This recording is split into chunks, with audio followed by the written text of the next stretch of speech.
5 points हैं, इनका हम जिक्र ही लेते हैं शॉर्ट में। उसके बाद जब पूरा का पूरा, जिसको राहुल गांधी ने कहा है कि ये अंपायर उन्होंने अपने हिसाब के सेट कर दिए, अब किसको आउट देना है, किस गेंद पर चौका उसको डिसाइड करना है, छक्का डिसाइड करना है, तो ये सारी चीज़ें अब सरकार ही तय करेगी। क्यों? क्योंकि सरकार ने अपना बंदा बना दिया है मुख्य चुनाव आयुक्त और अपने ही बंदों को बना दिया है चुनाव आयुक्त, तो वही लोग सारी चीज़ें तय करेंगे। उसके बाद अब वो क्या कर रहे हैं, मतदाता सूचियों में कितने बड़े पैमाने पर धांधली की जा रही है, यानी जो एग्जिस्टिंग मतदाता हैं, वास्तविक मतदाता हैं, और वो भारतीय जनता पार्टी के सपोर्टर नहीं माने जाते हैं, क्योंकि कौन सपोर्टर है कौन नहीं ये किसी के चेहरे पे नहीं लिखा है, और ना ही जो वोट डाला जा रहा है वो कहीं से किसी को दिख रहा है, लेकिन ये तो पता लग ही जाता है कि कौन किस बूथ में सबसे ज़्यादा बीजेपी को मिला, कांग्रेस को मिला, किसी भी पार्टी को, तो ये सारी चीज़ें पता लग जाती हैं। इनके आधार पर तय किया गया कि किस बूथ पर बीजेपी कमज़ोर है, उन बूथ्स को चिन्हित करके वहाँ जो दूसरे लोगों के मतदाता हैं, जिनको समझा जा रहा है कि ये दूसरी पार्टी के मतदाता हैं, उनका नाम मतदाता सूची से गायब करवा दिया गया और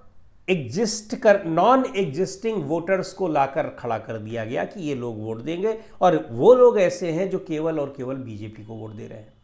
उसके बाद उन जगहों को चिन्हित किया गया, उन बूथ्स को चिन्हित किया गया। ये महाराष्ट्र के संदर्भ में राहुल गांधी ने लिखा हुआ है, लेकिन ये है हर चुनाव में ये चीज़ें दिखाई पड़ रही हैं। तो उसमें ये दिखाई पड़ा कि किस तरीके से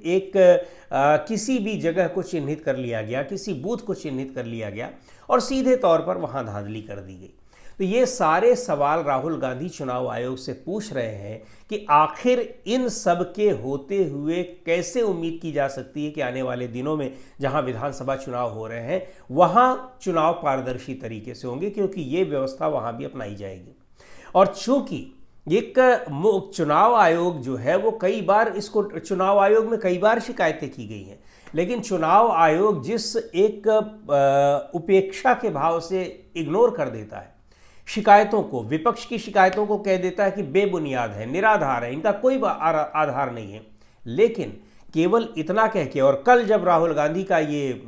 आर्टिकल छपा है, यानी ये उस पर लेख छपा है अखबारों में, उसके बाद भी चुनाव आयोग ने कहा कि हमने 24 दिसंबर 2024 को सारी चीज़ें स्पष्ट कर दी हैं। अरे भाई, आपने कहाँ स्पष्ट कर दी हैं? आपसे कहा जा रहा था कि मतदाता सूची, जिस पर सबसे बड़ा जो आरोप लग रहा है, ईवीएम के बाद सबसे बड़ा आरोप मतदाता सूचियों में गड़बड़ी को लेकर लग रहा है, तो उन मतदाता सूचियों को आप सार्वजनिक क्यों नहीं कर रहे हैं?